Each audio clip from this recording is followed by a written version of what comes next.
Okay, so I'm Acer. Happy to meet you today. So this talk is I stand maybe a little bit from far from control part, and I try to claim sense of agency.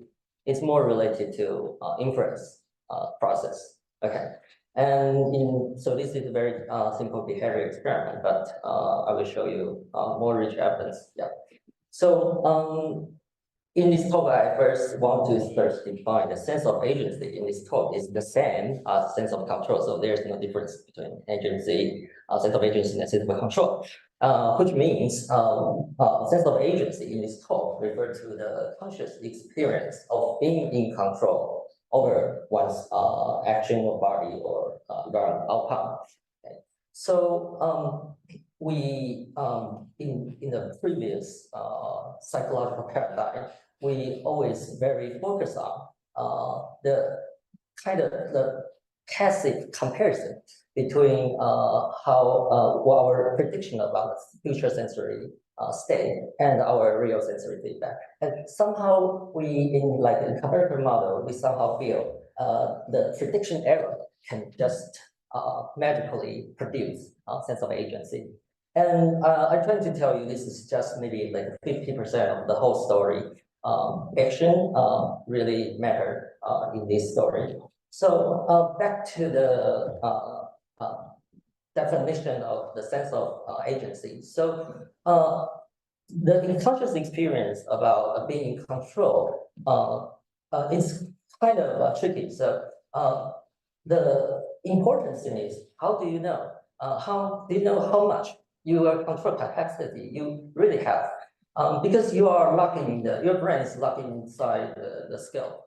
And how can you even know how much control you have? So to have the estimation of the being in control, actually now we can turn it into an inferential problem. So our brain need to use the evidence to infer how much control you have over your body and environment.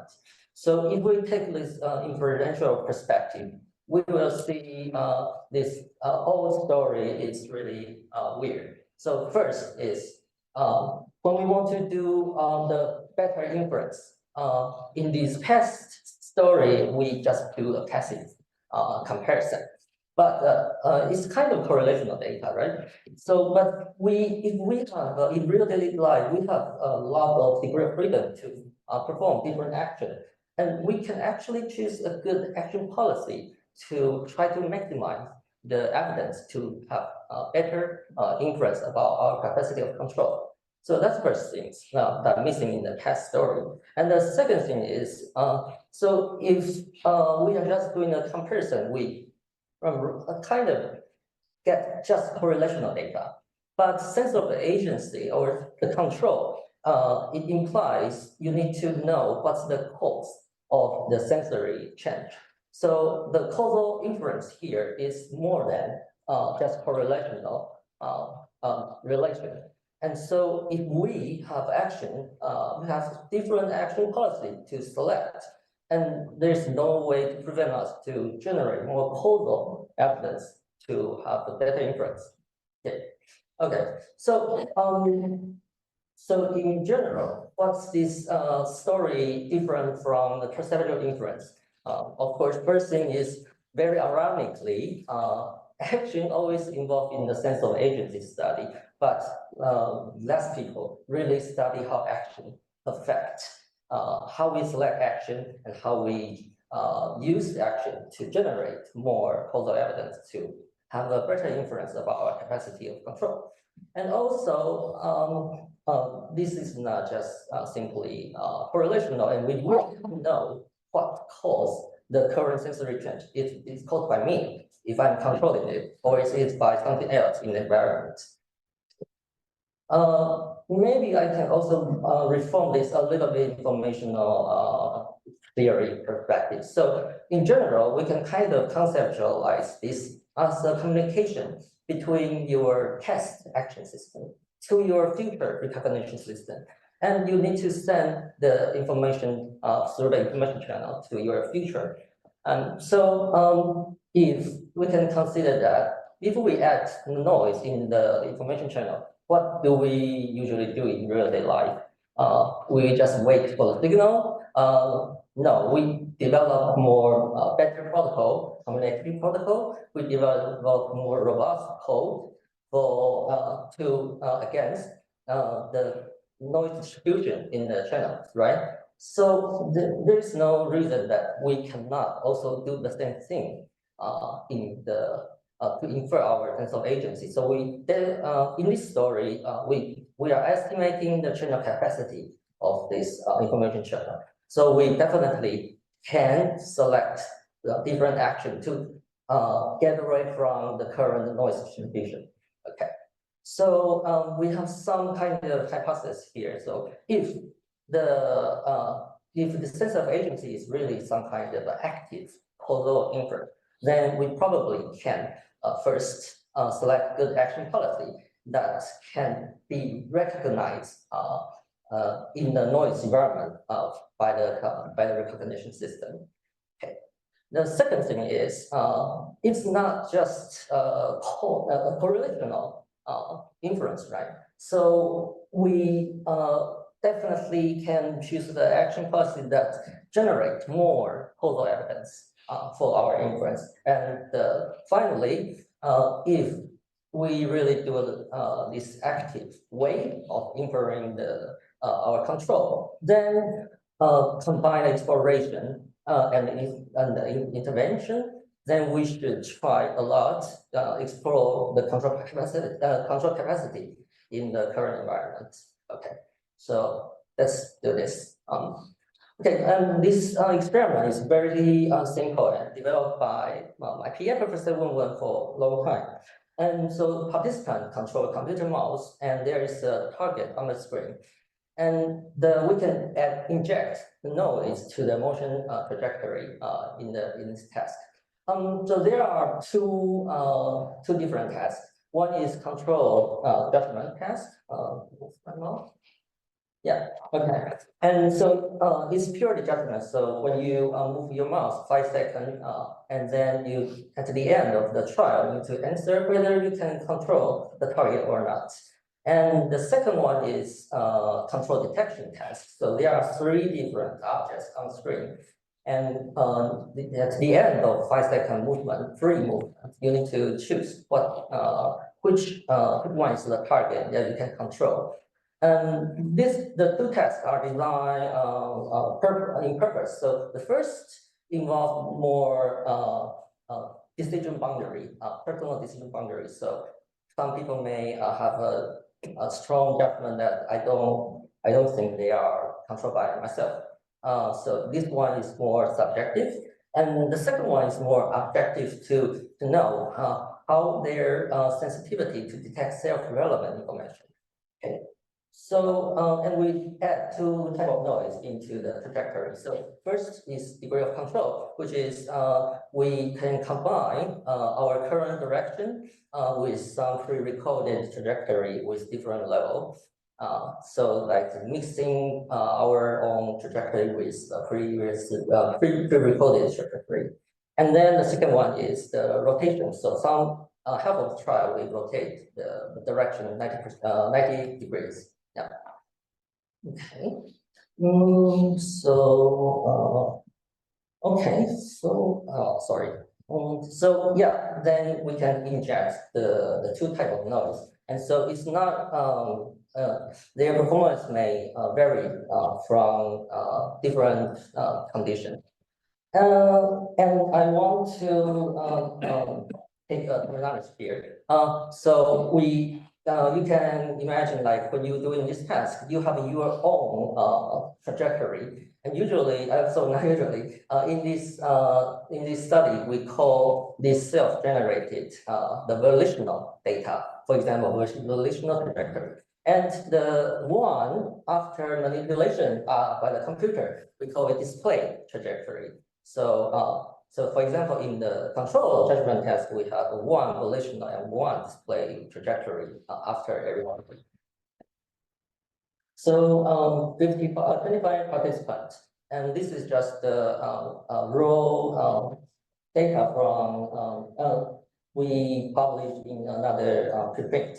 So basically, you can see the noise can affect the judgment and also detection. So if this the judgment, you need to say yes or no, whether you can control or not. And of course, the response rate of yes decrease from the noise from 0.8%, you can 80% control to 0.33%, and also affect the rotation affects the sense of agency. So you think you cannot control if we rotate it, and you can see the same trend here.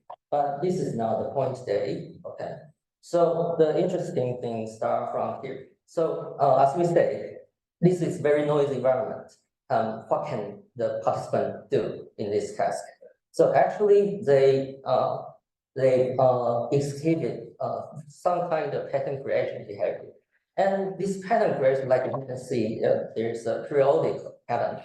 This participant draw it here.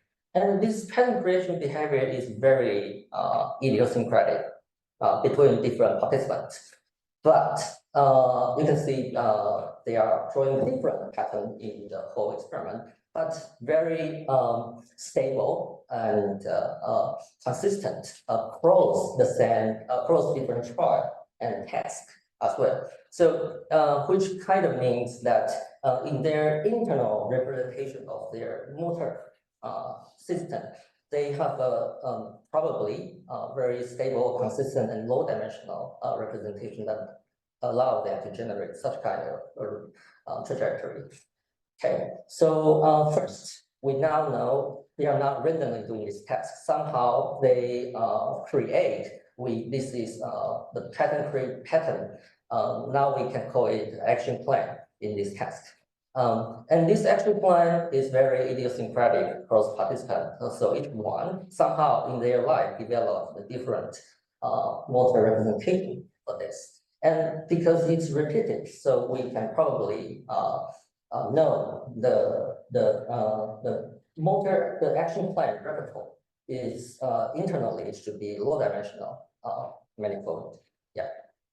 And so the more important thing, of course, here is are these different patterns really related to their experience of control, sense of agency? So that's the following analysis.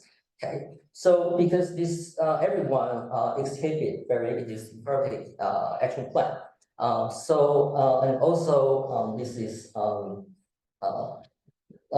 sequence data. So we want to capture or reconstruct their internal representation. And here we use a transformer-LSTM-based autoencoder.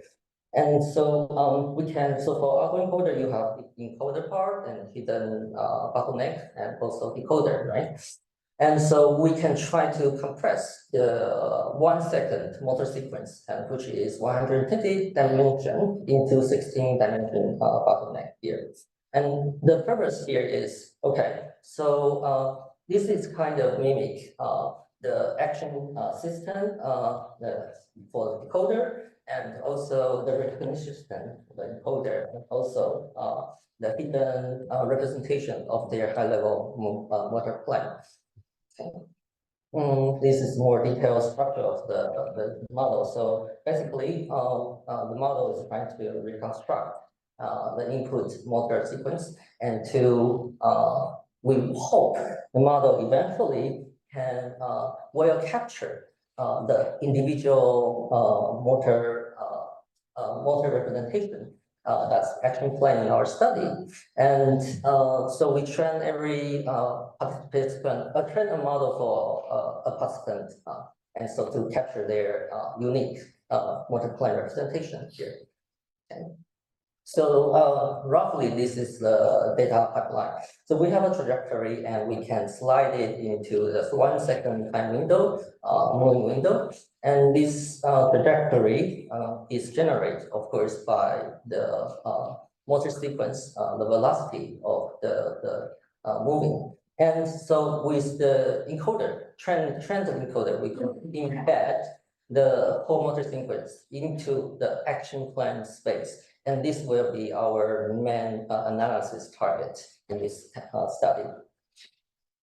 And here you can see this is the slide created by a sliding window.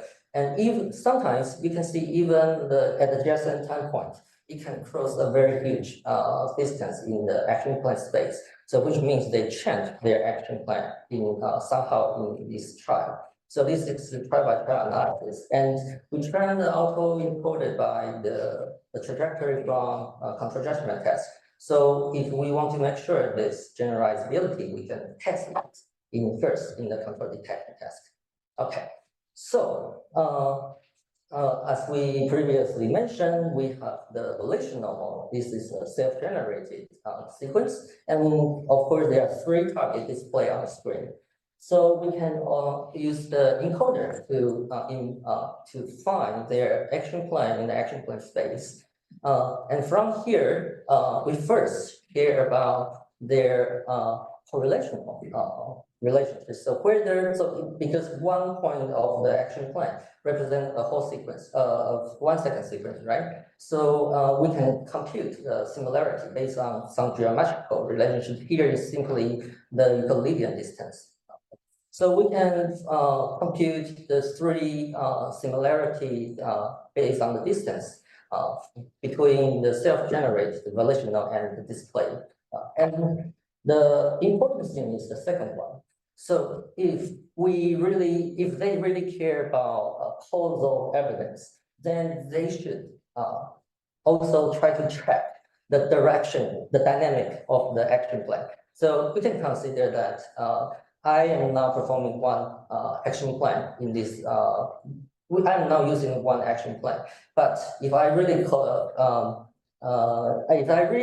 care about causality, then I can do intervention, right? I can change the action plan to the other. So we think they should consider the changing direction of the action plan. So the changing direction here can be also quantified.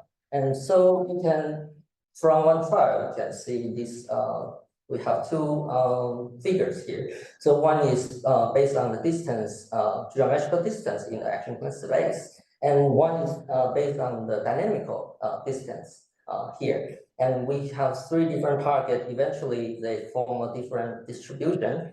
And in this trial, you can obviously see the first one, dot one, it's more close to the self-generated one, but then also it's dynamic. It fits the interventional direction.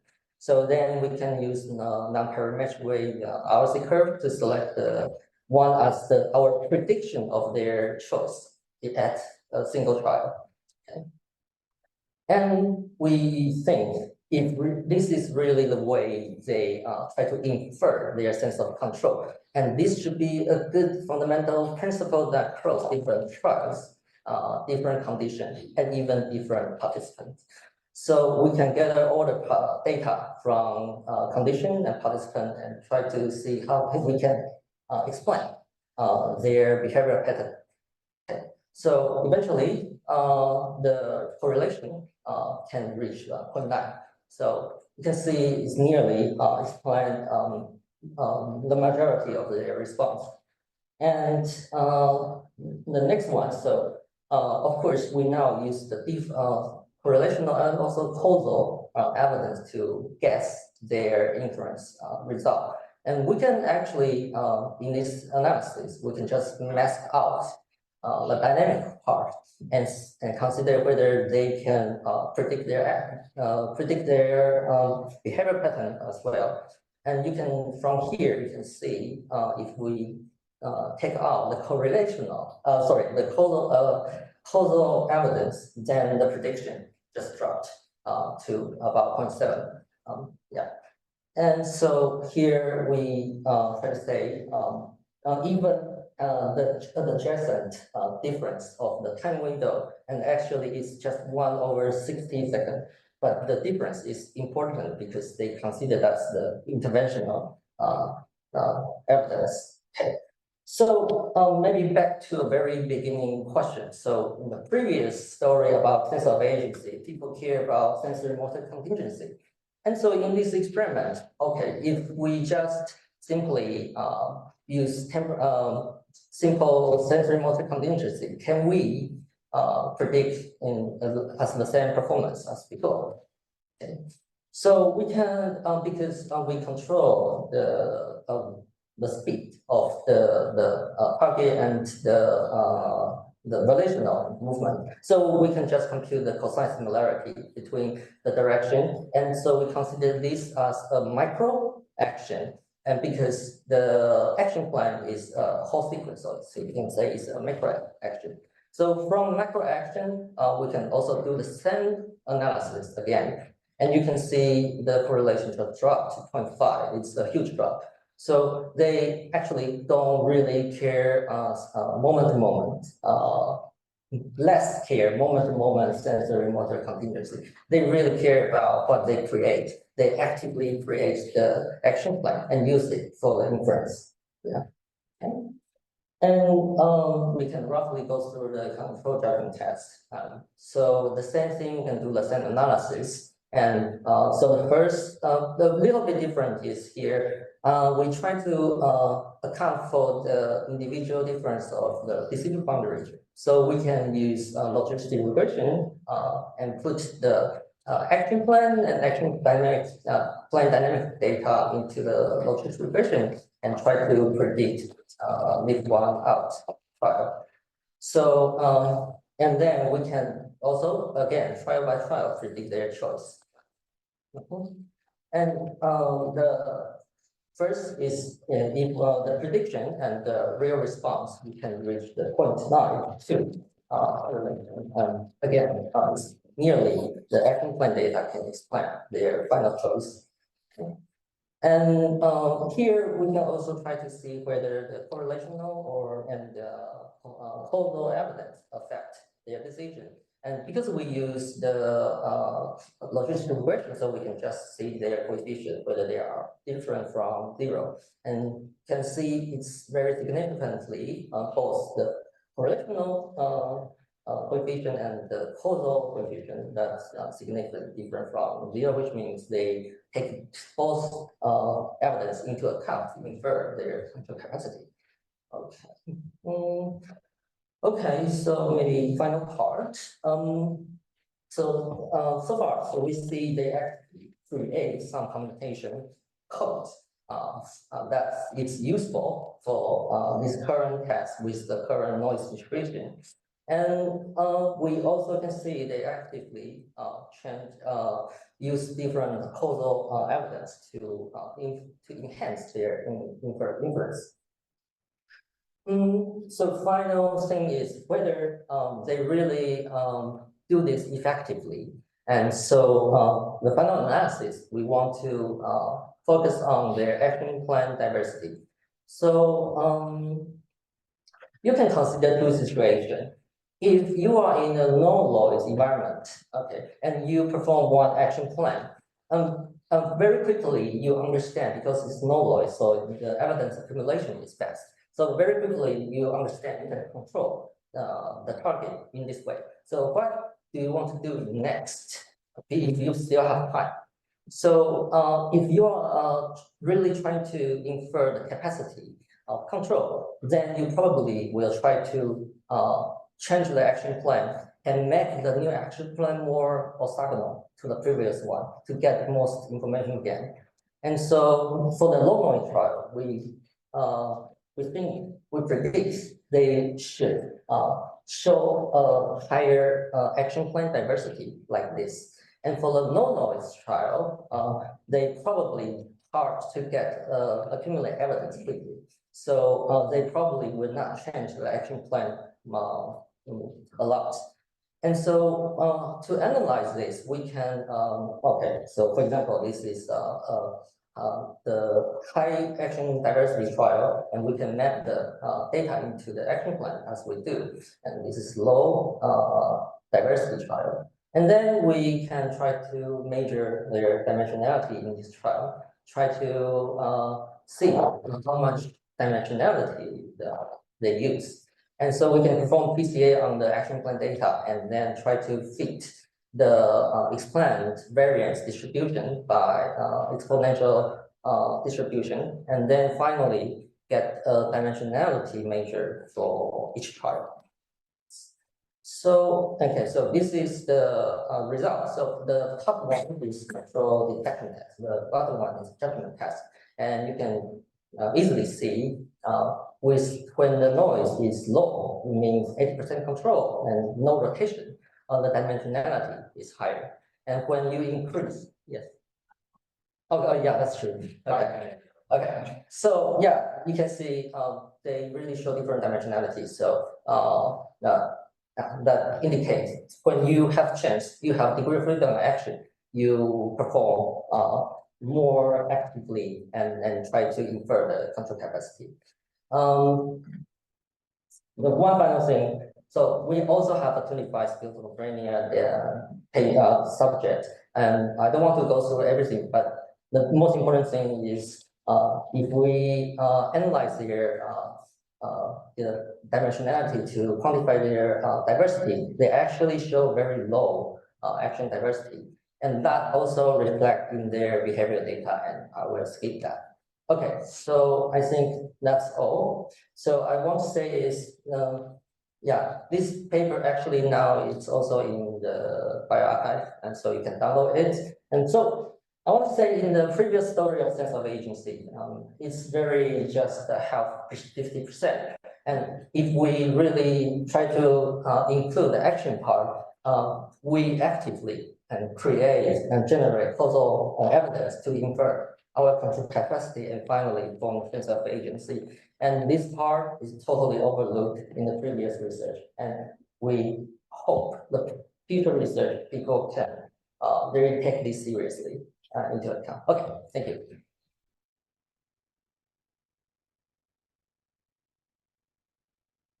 All right, so one quick question with hopefully a quick answer because we are running out of time. Yes. Quick question. Yes. How much can this explain observations where people claim to have agency although they haven't? Like, so say misjudgment of agency.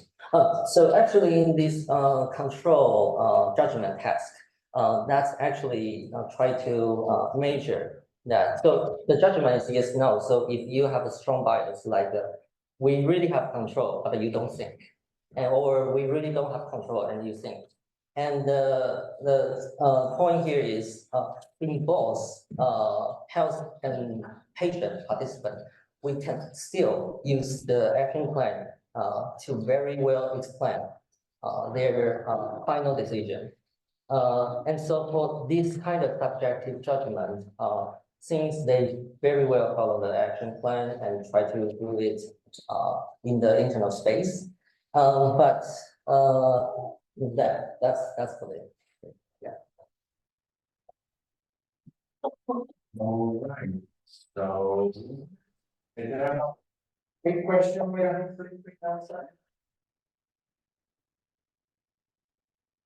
I don't think I totally understood. It might be off the point, but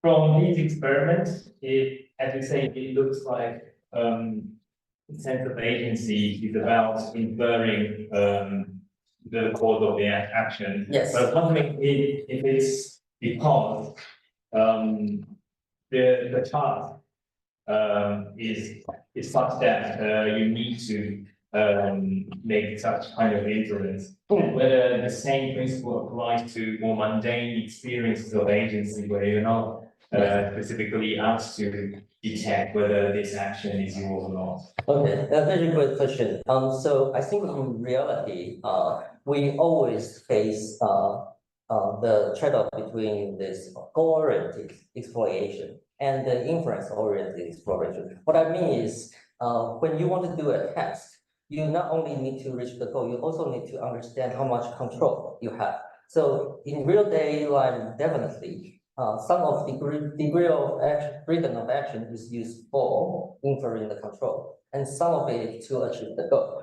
So that's the crucial part of this study, because this study try to emphasize in the free moving scenario, we can totally explore the control capacity you have, but we cannot for example, in the any goal-directed behavior, there must be some proportion that you need to infer how much you can control, and that's lacking in the whole previous study of this. I just want to emphasize that.